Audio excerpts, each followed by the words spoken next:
Hello everyone, कैसे हैं आप। स्वागत करता हूं आपका स्काईलाइट के इस प्लेटफॉर्म में। नमस्कार। जैसे कि मैं कल पढ़ा रहा था आपको सेकंड चैप्टर ऑफ सिविक्स, ठीक है। तो इसमें मैंने फेडरलिज्म के बारे में बताया था। ये सब मैंने कल करा दिया था और आज हम पढ़ेंगे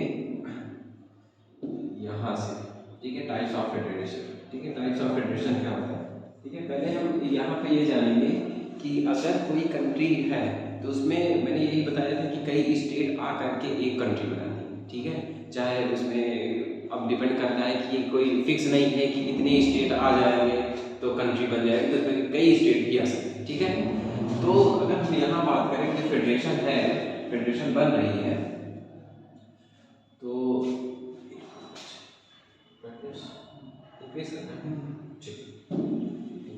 sorry for types of federation में बताते हैं। तो इसमें मैं ये बता रहा हूँ कि अगर कोई भी कंट्री है तो उसमें स्टेट आएंगी, ठीक है। स्टेट आएंगे तो कंट्री बनेगा, ठीक है। और इसमें फिर पावर शेयरिंग होगी, उसमें फेडरेशन होगा। ये सब हमने कल बता दिया था। तो अब बात होती है कि स्टेट आते हैं तो किस टाइप से आते हैं, इसके बारे में बताया गया है। The exact balance of the power between the central and the state government varies from the federation act, ठीक है। अगर सेंट्रल गवर्नमेंट और स्टेट गवर्नमेंट में कोई भी पावर शेयर करनी है तो हम डिफरेंट लेवल पे कर सकते हैं। The balance depends mainly on the historical context which the federation was the formed. Historical context में हम देख सकते हैं कि फेडरेशन कैसे बना हुआ है, जितने स्टेट आकर मिले हैं तब कंट्री बनी है, कैसे मिले हैं, कमिंग टुगेदर, होल्डिंग टुगेदर, ये सब क्या है, इसके बारे में सब बता, ठीक है।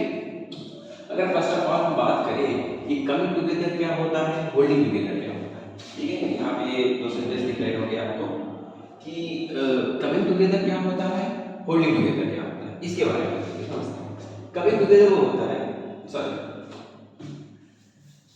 ठीक है। कमिंग टुगेदर में क्या होता है, इस तरह के वर्ड नहीं कम, ठीक है। मतलब कि कंट्री आई, ठीक है। कंट्री क्या नहीं है, आई हुई, ठीक है। जैसे कमिंग टुगेदर, तो इसमें क्या होता है कि independent state coming together on their own form of the bigger, ठीक है। अब इसमें क्या होता है कि जो स्टेट होता है वो खुद आके मिलती हैं और वो खुद कहते हैं कि हाँ हमें एक यूनिट होना चाहिए, ठीक है। उसमें स्टेट खुद आती है, ठीक है। और इसमें ये भी पावर रहती है कि स्टेट चाहे जब भी जा सकती है, ठीक है। इसमें होता है, ठीक है। All the constituent state usually have the equal power. और इसमें ये होता है कि अगर कमिंग टुगेदर कोई भी कंट्री में एग्जिस्ट कर रहा है तो उसमें ये होता है कि मान लीजिए कोई भी स्टेट अगर आया है कंट्री बनने के लिए, ठीक है। एग्जांपल जैसे यूएसए में बहुत से स्टेट आ करके एक यूएसए बना है, ठीक है। यूनाइटेड स्टेट ऑफ अमेरिका, ठीक है। यूनाइटेड स्टेट बात पता चल रही है। तो इसमें कहने का मतलब कि वो अगर स्टेट उसमें आके मिल रही है तो वो जब चाहे जा भी सकती है, ठीक है। वो जब चाहे अलग भी हो सकती है, ठीक है। और उसमें जो पावर शेयरिंग रहेगी वो इक्वल पावर शेयरिंग रहेगी, चाहे जितना दूसरे स्टेट में है वैसे दूसरे स्टेट में रहेगी, तो पावर शेयरिंग जो होगा दोनों में इक्वल होगा, ठीक है। The main aim of the federation is to pool their the sovereignty and maintain their the separation and increase the security. इसमें क्या होता है कि वो क्या होती है कि स्वतंत्र होती है अपनी सॉवरेनिटी के लिए, स्वतंत्रता के लिए क्या होती है कि स्वतंत्र होती है और उनकी सिक्योरिटी स्वतंत्र होती है। फॉर एग्जांपल यूएसए और ऑस्ट्रेलिया, यूएसए और ऑस्ट्रेलिया में जो कमिंग टुगेदर फेडरेशन एग्जिस्ट करता है, आप लोग याद कर सकते हैं यूएसए में और ऑस्ट्रेलिया में। यूएसए मैंने दिखाया था आप लोग को, एक बार फिर से दिखा देता हूँ कहाँ पे है यूएसए, ठीक है। मैप में मैंने दिखाया था आपको, ठीक है। एक बार फिर से देख लीजिए, यहाँ देखिए, ये देखिए यूएसए कहाँ पे है, ठीक है। ये रहा, ठीक है। यूनाइटेड स्टेट मतलब कि स्टेट यूनाइटेड है, मतलब कि मिले हुए हैं स्टेट, ठीक है। United state of America. और यहाँ पे क्या है, यहाँ पे भी क्या है, डेमोक्रेसी है, यहाँ पे भी डेमोक्रेसी है और यहाँ भी फेडरेशन एग्जिस्ट करता है। और कौन सा फेडरेशन है, कमिंग टुगेदर, मतलब कि बहुत सी स्टेट मिल करके बने, ठीक है। तो कमिंग टुगेदर आपको समझ में आया। तो कमिंग टुगेदर कहाँ है, यूएसए में है और ऑस्ट्रेलिया में, ऑस्ट्रेलिया के नीचे था, ठीक है। अब हम बात करते हैं होल्डिंग टुगेदर। होल्डिंग टुगेदर मतलब एक दूसरे से होल्ड करते हैं, मतलब कि कई स्टेट अगर बहुत ढेर सारी स्टेट हो जाते हैं तो लोग खुद बोलते हैं कि चलिए ठीक है हम एक दूसरे के ऊपर पावर एक दूसरे शेयर कर लेते हैं, ठीक है, खुद से, ठीक है। Large countries decide to divide the power between the constituent state and the national government. उसमें क्या करते हैं, जो स्टेट गवर्नमेंट रहती है, सेंट्रल गवर्नमेंट रहती है, वो खुद डिसाइड करती है। वो क्या करती है, खुद से डिसाइड करती है कि वही कहती है कि ठीक है हम पावर क्या कर देते हैं, शेयर कर देते हैं। क्यों पावर शेयर करना है, जैसे मैंने बताया था कि डाइवर्सिटी रहती है, ठीक है। जैसे हम नॉर्थ साइड में चले जाएं, ईस्ट साइड में चले जाएं, वेस्ट साइड में चले जाएं, उसमें डाइवर्सिटी बहुत एग्जिस्ट करती है। और डाइवर्सिफाई क्या करता है कि एक तो नेशनल लेवल तो देख नहीं सकती, ठीक है, वो तो सेंट्रल लेवल पे है। तो मान लीजिए अगर हम कर्नाटका में हैं, ठीक है, तो वहाँ के सब कल्चर भी अलग है, तो क्या करेगा, उसके लिए भी एक गवर्नमेंट होनी चाहिए, ठीक है, वो जो गवर्नर करेगा। दूसरा क्या है, the central government tend to be the more powerful wise versus the state, ठीक है, और जो central government tend to be more powerful. अगर हम कंपैरिजन किया जाए कि होल्डिंग टुगेदर में क्या होता है, होल्डिंग और इससे देखिए इसमें क्या होता है कि इक्वल पावर एक दूसरे में शेयर होती है, और क्या होता है जो, और इसमें क्या होता है होल्डिंग टुगेदर में ये होता है कि थोड़ा सा सेंटर की पावर, सेंटर के पास थोड़ा ज्यादा पावर होती है। क्या होती है, सेंटर के पास थोड़ा ज्यादा पावर होती है कंपेयर टू द स्टेट, ठीक है, ये आपको क्लियर है। In this type of federation, there is an option of the pooling sovereignty and the maintaining that, ठीक है, इस प्रकार की sovereignty जो इंटीग्रिटी को मेंटेन करता है, एक दूसरे में मेंटेन रहती है, ठीक है। सॉरी अगर कोई डिस्टर्बेंस आपको क्रिएट हो रही है तो उसके लिए सॉरी, ठीक है, कुछ प्रॉब्लम है, ठीक है, after some time I will resolve, ठीक है। तो क्या है कि फेडरेशन होता है फॉर इंडिया और बेल्जियम। अगर हम इंडिया और बेल्जियम से कंपेरिजन, बेल्जियम की कहानी मैंने आपको बताया थी, इंडिया मतलब आप जहाँ रह रहे हैं उसमें देखते हैं कि क्या रहता है कि इंडिया और बेल्जियम में इसी प्रकार फेडरेशन क्या करता है, एग्जिस्ट करता है। कौन सा, होल्डिंग टुगेदर फेडरेशन। तो आपको क्या किया जाए कि यूएसए में कौन सा फेडरेशन है, तो यूएसए में हमारा कमिंग टुगेदर है। अगर बात किया जाए इंडिया में कौन सा फेडरेशन है, होल्डिंग टुगेदर है, ठीक है। चलिए आगे, व्हाट मेक्स इंडिया फेडरल, ठीक है, इंडिया को फेडरल कंट्री बनाता कौन, ठीक है, इंडिया को फेडरल कंट्री बनाता कौन, सबसे तो ये क्वेश्चन है। तो इंडिया को फेडरल कंट्री बनाता है हमारा कॉन्स्टिट्यूशन, ठीक है, हमारे कॉन्स्टिट्यूशन में लिखा हुआ है 7 शेड्यूल में कि एक यूनियन लिस्ट होगी, कंकरेंट लिस्ट होगी, यूनियन लिस्ट में कौन से पावर बनाएंगे, स्टेट लिस्ट में कौन से पावर बनाएंगे। फेडरेशन से अगर हम बात करें, फेडरलिज्म की बात कर लें, तो फेडरलिज्म में ये हमारे कॉन्स्टिट्यूशन में लिखा नहीं हुआ है, ठीक है, ये हमारे कॉन्स्टिट्यूशन में फेडरेशन शब्द लिखा नहीं है। लेकिन क्या होता है कि कॉन्स्टिट्यूशन भी कुछ है जो क्या है, गवर्नमेंट ऑफ इंडिया एक्ट 1935 से लिया गया था हमारा, कौन सा, यूनियन लिस्ट, कंकरेंट लिस्ट और स्टेट लिस्ट लिया गया था कि उसमें क्या होगा कि इस सब्जेक्ट पे आप रूल बनाएंगे, इस सब्जेक्ट पे आप रूल बनाएंगे, ठीक है। उनका एक जुरिसडिक्शन था उसमें कि इस चीज पे आप सब्जेक्ट बना सकते हैं, इसमें सेंटर इन्वॉल्व नहीं हो सकता। अगर इन्वॉल्व होता है तो उसकी कुछ क्राइटेरिया होते हैं कि इन्वॉल्व किस कैटेगरी में वो हो सकता है। आगे देखते हैं, जैसे मैंने बताया कि India had emerged as the independent nation after the painful and blood partition. जब हमारा भारत आज़ाद हुआ था तो क्या हुआ था, बहुत मतलब कि ब्लडी हुआ था, मतलब कि बहुत लोग मरे हुए थे, ठीक है, बहुत लोगों ने अपने बलिदान दिया था, ठीक है, बहुत ने अपने कजिन्स खोए थे, बहुत से अपने पेरेंट्स खोए थे, बहुत से अपने मतलब कि सब लोग एक दूसरे ने कोई ना कोई किसी चीज़ को खोया हुआ था, ठीक है, और बहुत ब्लड मतलब कि उस टाइम ब्लडिंग हो गई थी, खून बहुत फैला हुआ था। तो कहते हैं बहुत पेनफुल था, मतलब कोई अगर दूर जाता है, अगर कुछ भी होता है तो पेनफुल था। हमारा पार्टीशन जो था, इंडिया पाकिस्तान का पार्टीशन भी था। इंडिया का पाकिस्तान नया बना हो तो इसका मतलब ये नहीं कि उस टाइम इंडिया को दुख ना हुआ हो, ठीक है, ऐसा नहीं हो सकता, मतलब कि उस टाइम बहुत पेनफुल था। तो क्या था, soon after independence several princely state become a part of the country. उस टाइम क्या हुआ था, मेनली प्रिंसली स्टेट मैंने बताया था आपको, प्रिंसली स्टेट वो स्टेट थी जहां पे ब्रिटिश का एडमिनिस्ट्रेशन कौन कर रहे थे, राजा महाराजा कर रहे थे। और प्रोविंस में क्या, प्रोविंस में क्या करते थे, वहां ब्रिटिशर्स खुद देख रेख करते थे, ठीक है, वहां पे, और वहां पे उनके सबऑर्डिनेट होकर के राजा महाराजा करते थे। प्रिंसली स्टेट क्या थे कि आफ्टर इंडिपेंडेंस क्या थे, वो एक दूसरे से ज्वाइन हुए, एक दूसरे से आए थे, साथ मिले थे, और फिर जाकर के स्टेट बना था, ठीक है। Constitution declare the India as a union of state. हमारे कॉन्स्टिट्यूशन में आर्टिकल 1 आप देखेंगे, आर्टिकल 1 में यूनियन ऑफ स्टेट मतलब कि यूनियन, उसमें क्या था, यूनाइटेड, उसमें क्या था, यूनाइटेड। यूएसए के कंपेरिजन के यहाँ पे यूनियन मतलब एकता, जानते हैं ना, यूनियन ऑफ स्टेट यानी स्टेट की एक मिल करके एक हमारा भारत बना हुआ है, महान भारत, प्यारा भारत, ठीक है। World federation not used but is the Indian union based on क्या है प्रिंसिपल ऑफ द फेडरेशन। जैसे कि मैंने आपको बताया था कि हमारे कंट्री में कंट्री कह रहा हूँ, हमारे कॉन्स्टिट्यूशन कॉन्स्टिट्यूशन में फेडरलिज्म लिखा नहीं है, लेकिन उसके फीचर्स को क्या करते हैं अपने ग्राउंड लेवल देखा जाए कि कंट्री में क्या करते हैं कि अप्लाई करते हैं, ठीक है। तो ऐसे कहने का मतलब हो गया word federation is used but is the nation unit based on the principle federation, मतलब जो फेडरलिज्म का प्रिंसिपल है उसको हम क्या करते हैं फॉलो करते हैं। चलिए ठीक है। What do you understand the political division of the power, जैसे कि हमने बेल्जियम की कहानी में हमने पढ़ा था एक हॉरिजॉन्टल पावर था एक वर्टिकल पावर था, ठीक है। तो वही फेडरेशन कहने का मतलब है जो वर्टिकल पावर शेयरिंग था, सेंट्रल गवर्नमेंट होगी, सेंट्रल गवर्नमेंट के बाद स्टेट गवर्नमेंट होगी, ठीक है। फिर उसके बाद धीरे धीरे कौन होगा 3 टियर सिस्टम आया, जैसे मैंने आपको बताया था सेंट्रल गवर्नमेंट, स्टेट गवर्नमेंट और लोकल गवर्नमेंट।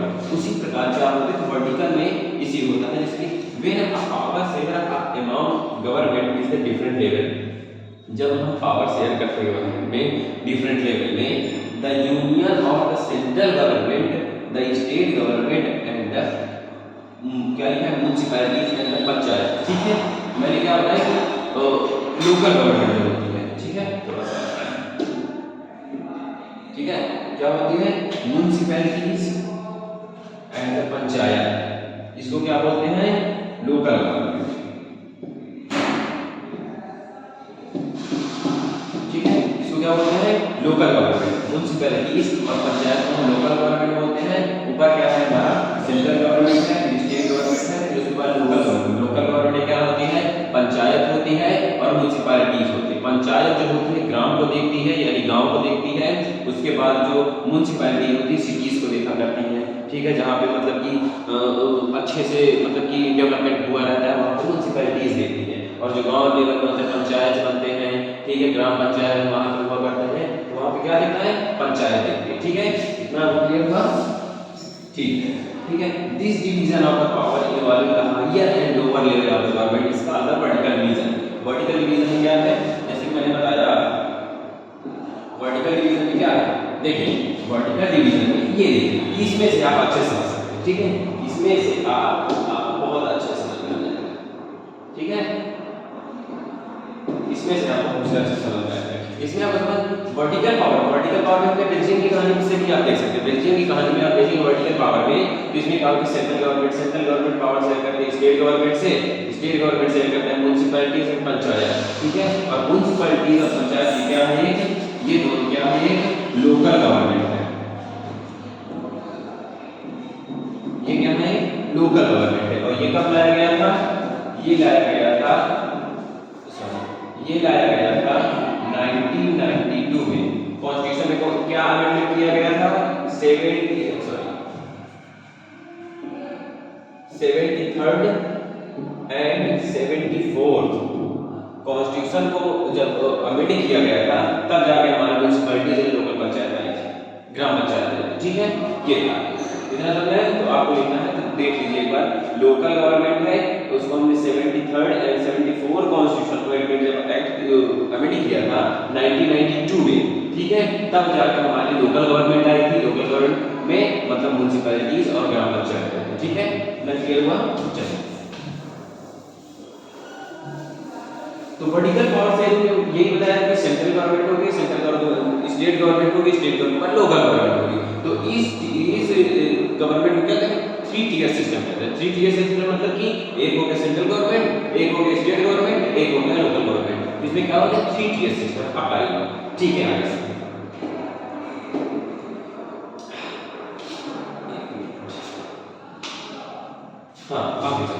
आगे if we consider the feature of the federalism studied above, all of them the apply of our country, ठीक है। फेडरलिज्म के जो होता है फेडरलिज्म हमारे कंट्री में अप्लाई होता है, तो देखिए कैसे होता है। Initially there were 2 tier system, initially क्या होता है कि 2 टियर सिस्टम होता है। 2 टियर सिस्टम मैंने क्या बताया था, 2 टियर में एक सेंट्रल गवर्नमेंट होता है, एक स्टेट गवर्नमेंट होता है, ये इनिशियली होता है। लेकिन later the third tier was the added panchayat and municipalities.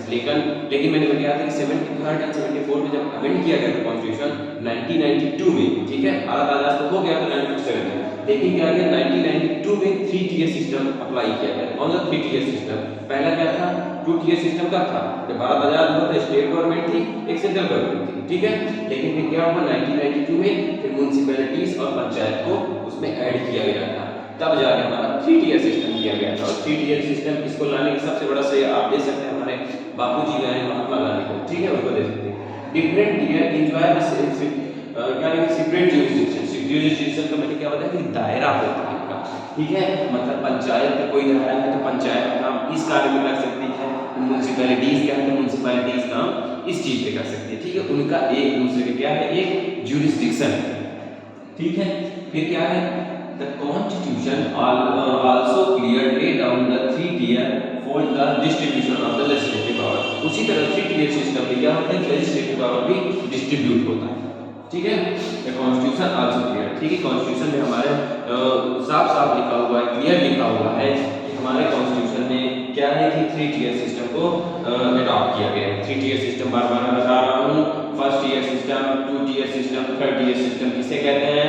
अगर फर्स्ट टियर सिस्टम है तो मान लीजिए केवल नेशनल मतलब कि यूनिटरी सिस्टम, केवल एक ही गवर्नमेंट है।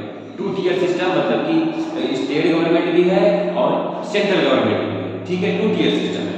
3 टियर सिस्टम में मतलब स्टेट गवर्नमेंट है, सेंट्रल गवर्नमेंट है और लोकल गवर्नमेंट है, ठीक है, इतना आपको याद होना चाहिए। दूसरा चलिए आगे चलते हैं। फिर कहते हैं कि जैसे कि मैंने पहले ही बताया था कि यूनियन लिस्ट, कंकरेंट लिस्ट हमारे 7 शेड्यूल क्या होते हैं, मतलब कि वो बताता है, चैप्टर बताता है कि इस शेड्यूल में ये होगा, ठीक है। ये आपको कंफ्यूजन क्रिएट मत करिएगा, ठीक है। और इस पे थोड़ा सा अगर आप सोच रहे हैं कि ज़्यादा यूज हो रहा है ये शब्द तो इसको याद करने की जरूरत भी नहीं है, लेकिन याद करना तो जरूरी है, ठीक है, अभी नहीं तो कभी नहीं, ठीक है। अभी याद कर लेंगे तो आगे चल के आपको और अच्छा समझ में आएगा, ठीक है। तो कहने का मतलब कि हमारे कॉन्स्टिट्यूशन में फेडरेशन का ये फीचर्स है, क्या है उसमें, क्या है, एक यूनियन लिस्ट है, एक स्टेट लिस्ट है, एक कॉन्करेंट लिस्ट है।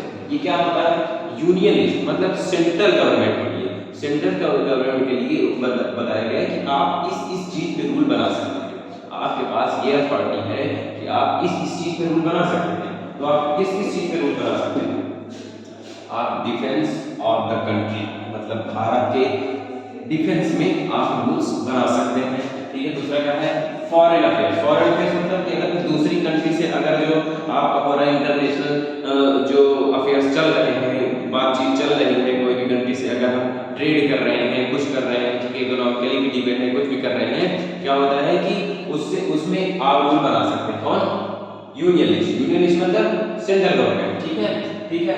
बैंकिंग से रिलेटेड आप रूल बना सकते हैं, आरबीआई जैसे होता है, रिजर्व बैंक ऑफ इंडिया जो होता है, ठीक है।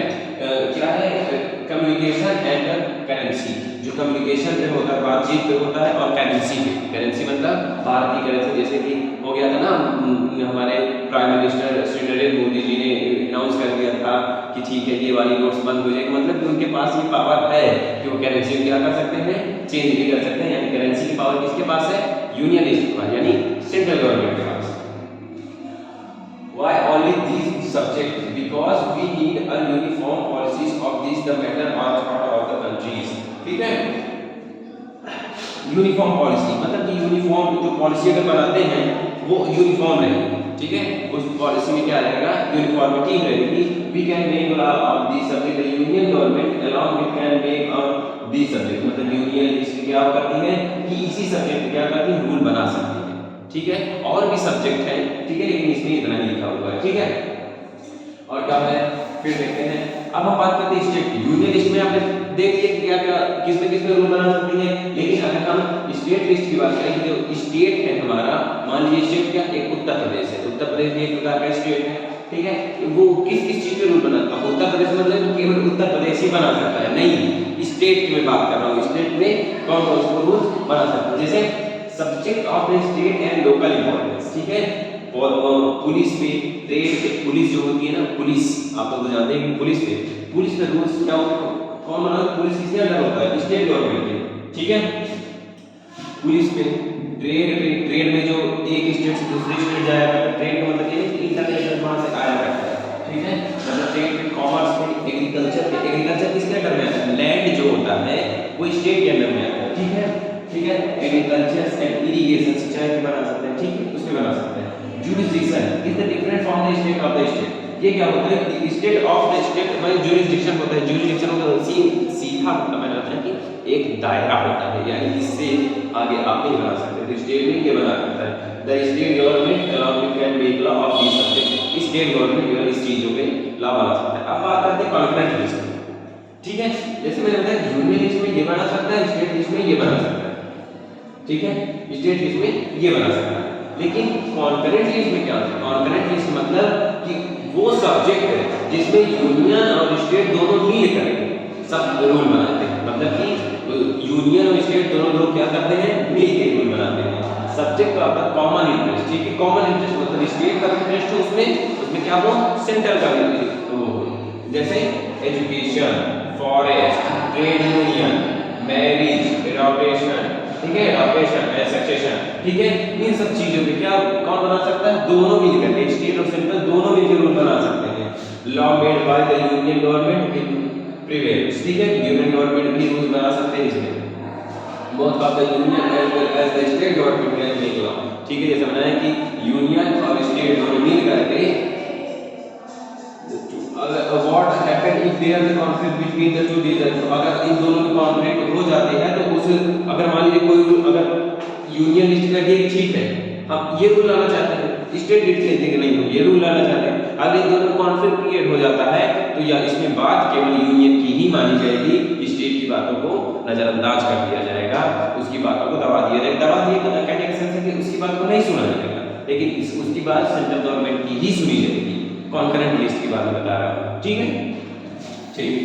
फिर कहता है कि you can make law these of the subject both of the union as well as the state government can make law, ठीक है, ठीक है। तो मैंने बताया कि यूनियन और स्टेट दोनों मिल करके, ठीक है, क्या बनाते हैं, कॉन्करेंट लिस्ट पे रूल्स बनाते हैं।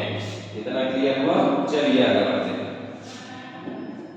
अब क्या कहना है, रेजिडुअरी पावर। अब रेजिडुअरी पावर क्या होती है, रेजिडुअरी पावर वो पावर होती है कि ना वो पावर जो ना स्टेट लिस्ट में हो, ना यूनियन लिस्ट में हो, ना कॉन्करेंट लिस्ट में हो, ठीक है। तो उस पावर के रूल्स कौन बनाएगा, मान लीजिए हमने लिख दिया कि हाँ ठीक है, जब हमारा कॉन्स्टिट्यूशन बना तो मान लीजिए हमने लिख दिया कि ठीक है कि इस चीज पे इसमें स्टेट गवर्नमेंट रूल बनाएगी, इसमें सेंट्रल गवर्नमेंट रूल बनाएगी, इसमें क्या बनाएगी, कॉन्करेंट लिस्ट में ये दोनों मिल के रूल बनाएंगे। लेकिन फिर क्या हुआ कि डेवलपमेंट ज्यादा हो गया, फिर होते करते क्या हुआ कि ज्यादा वो मतलब डेवलपमेंट बन गया, तो उसमें क्या हुआ, कुछ ऐसे भी चीजें आ गई कि जिसमें अब लोग खुद सोच रहे हैं कि इसमें रूल्स कौन बनाए, ना वो स्टेट लिस्ट में है, ना ही कॉन्करेंट लिस्ट में है, ना यूनियन लिस्ट में, तो उसको क्या कहते हैं, रेजिडुअरी सब्जेक्ट। क्या कहते हैं, रेजिडुअरी सब्जेक्ट है। These subject not covered in these three list और अंडर दिस, वो तीन लिस्ट जो मैंने बताए थे उस तीन लिस्ट में जो ना हो उसमें कौन सा रूल बनाते हैं, उसमें रूल कौन बनाएगा ये बताता हूं मैं। कंप्यूटर एंड सॉफ्टवेयर कॉमर्स, जब ये कॉन्स्टिट्यूशन बन रहा था उस टाइम ये साइंस क्या था कि ये कंप्यूटर सॉफ्टवेयर ये सब कंप्यूटर इतना नहीं डेवलप हुआ था, ठीक है। तो इसके लिए रूल्स लाने के लिए इसीलिए कहा गया था कि अगर रेजिडुअल पावर मानिए कुछ पावर होगी तो अगर अभी जो हम भूल रहे हैं उसके लिए क्या करेगा, रेजिडुअल पावर को सेंट्रल डिसाइड करेगा, ठीक है। उसमें क्या करेगा, सेंट्रल बनाएगा। Who can make law on this subject, उसमें कौन रूल बनाएगा, द यूनियन गवर्नमेंट। कौन सा, central government. Central government union government उस पर रूल बनाएगी, किस पे, रेजिडुअल पावर। तो प्लीज ट्राई टू अंडरस्टैंड, इसमें ये समझना थोड़ा सा कि इन सब सेंस के अकॉर्डिंग आप ये देख सकते हैं कि सेंटर के पास थोड़ा कम पावर है, ठीक है, इतना आप रिलेट कर सकते हैं, ठीक है। इसमें क्या है कि सेंटर के पास थोड़ा सा ज्यादा पावर, स्टेट के पास थोड़ा कम पावर, ठीक है, ये हो गया। तो रेजिडुअल पावर भी वो बना सकती है, ठीक है। रेजिडुअल पावर कौन रूल बनाएगा, यूनियन लिस्ट में यूनियन गवर्नमेंट बनाएगी। अब देखिए यहाँ से यूनियन लिस्ट है sir total 97 subject, union list में 97 सब्जेक्ट है जिसमें क्या बनाती है, सेंट्रल लॉ बनाती है, ठीक है, लॉ बनाती है। स्टेट लिस्ट में 66 सब्जेक्ट, लेकिन आप ये भी देख सकते 66 है ना, 66 पे क्या है, 66 सब्जेक्ट है, इसमें ज्यादा सब्जेक्ट है, इसमें कम सब्जेक्ट है, सब सेंटर में बना सकते हैं, रेजिडुअल पावर बना सकते हैं, ठीक है।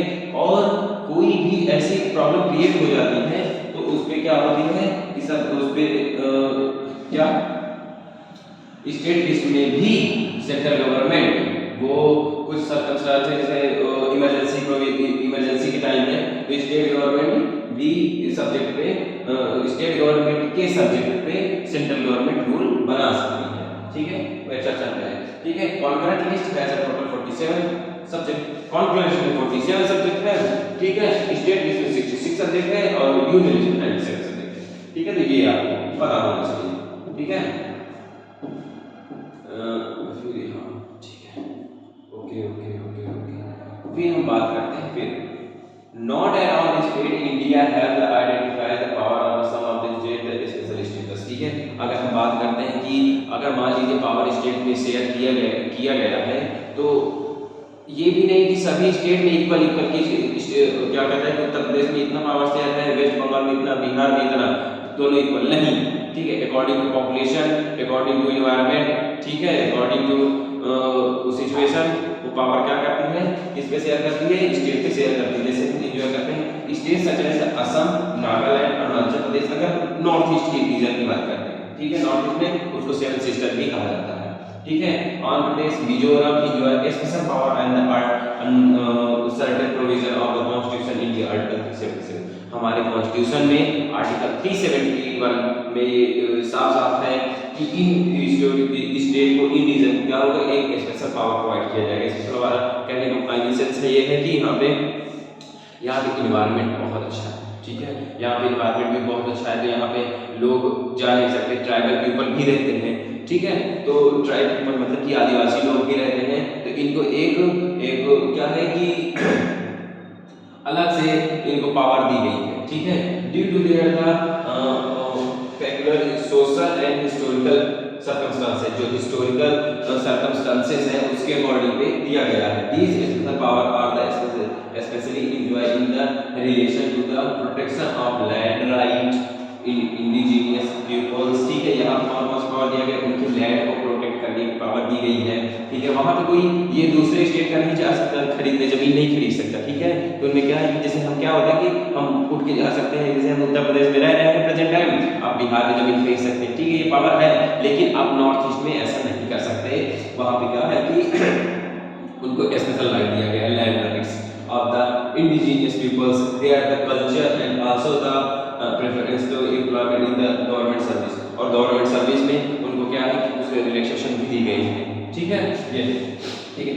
इंडिया फिर क्या है, Indian who are not permanent resident in the state can not buy the land और द हाउस ऑफ द, ठीक है। जैसे मैं बता रहा हूँ कि अगर आप दूसरे स्टेट में रह रहे हैं तो उस स्टेट में जा करके आप जमीन नहीं खरीद सकते, उस स्टेट में लेकर के जमीन नहीं कर सकते। There are the some unit of the Indian Union which enjoy the native power, ठीक है। There are the some unit of the Indian Union, these are the too small to become the independent state but which could not be merged with the only their the existence of the state। जो state होती हैं ये state छोटे-छोटे state तो रहती हैं लेकिन किसी के साथ मर्ज नहीं करती है, ठीक है। फॉर एग्जांपल चंडीगढ़ आप हाँ, ठीक है, मतलब छोटी-छोटी स्टेट कहने का मतलब है जो हमारी यूनियन टेरिटरी है। क्या हम बात करते हैं, India union which in their relative power, जो हमारी यूनियन टेरिटरी होती है उस पे क्या होता है कि थोड़ा सा पावर, उन पे भी पावर होती है, ठीक है। These are too small become with the independent state but which they could not be merge with the any of the existing of state.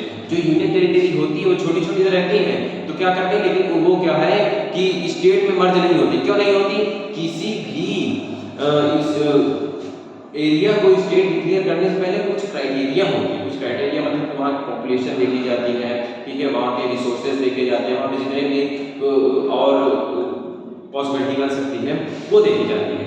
लेकिन क्या होता है कि जो हमारी यूनियन टेरिटरी है, प्रेजेंट टाइम कितनी यूनियन टेरिटरी है, 8 यूनियन टेरिटरी है, ठीक है।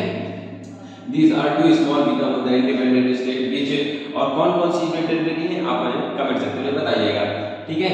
जैसे फॉर एग्जांपल कुछ हम बता दे रहे हैं, चंडीगढ़, लक्षद्वीप और capital city of Delhi are the called union territory, ठीक है। तो आप ये सोच रहे होंगे कि मान लीजिए, और हाँ जो स्टेट में होते सब में सीएम बनाया जाता है, चीफ मिनिस्टर बनाते हैं, यूनियन टेरिटरी में ऐसा कुछ नहीं। लेकिन एक्सेप्शनल केस में आप ये सोच रहे होंगे कि ठीक है हमारे जो आम आदमी के लीडर हैं वो सिर्फ केजरीवाल जी जो हैं वो क्या है सीएम बनाए गए हैं, वहाँ के वो क्या है वो यूनियन टेरिटरी में ही सीएम बनाए गए हैं। आप ये भी कह रहे हैं कि सर आपने तो बोला था कि यूनियन टेरिटरी में सीएम नहीं बनाए जाते हैं, बट नहीं, क्या है कि अकॉर्डिंग टू पॉपुलेशन, दिल्ली की पॉपुलेशन इतनी ज़्यादा है, ठीक है, दिल्ली भी एक यूनियन टेरिटरी, वहाँ की पॉपुलेशन इतनी ज़्यादा है कि वहाँ पे सीएम क्या है, बनाए गए हैं, ठीक है। ये this territory do not have the power of the state, the central government has the essential power to running this area, ठीक है। इसमें किसी स्टेट के पास पावर नहीं होती कि स्टेट जाकर यूनियन टेरिटरी में एडमिनिस्ट्रेटिव करने लगेगा, कोई कुछ काम होगा तो करने लगेगा। वो पावर किसके पास होती है, यूनियन के पास होती है, सेंट्रल गवर्नमेंट के पास होती है, वही पावर कर सकता है, ठीक है, ठीक है। फिर क्या है कि फिर how to make the change this power to sharing the arrangement, ठीक है, इसके बारे में हम आपको कल बताते हैं, ठीक है। जितना हमने आज आपको बताया है इसको आप अच्छे से रिवीजन करिएगा और इसमें जो आपका डाउट होगा आप कमेंट सेक्शन में जरूर बताइएगा, ठीक है। तो आज हमने इतना क्लियर किया है, तो आशा करते हैं कि जितना हमने समझाया है आपको समझ में आया होगा, और कुछ भी अगर इसमें कुछ गलतियां होगा तो गलती हुई होगी तो उसके लिए माफ करिएगा, ठीक है। तो मिलते हैं आपको नेक्स्ट लेक्चर में, आगे हम उसके बारे में समझेंगे। चलिए ठीक है, बाय बाय, जय हिंद।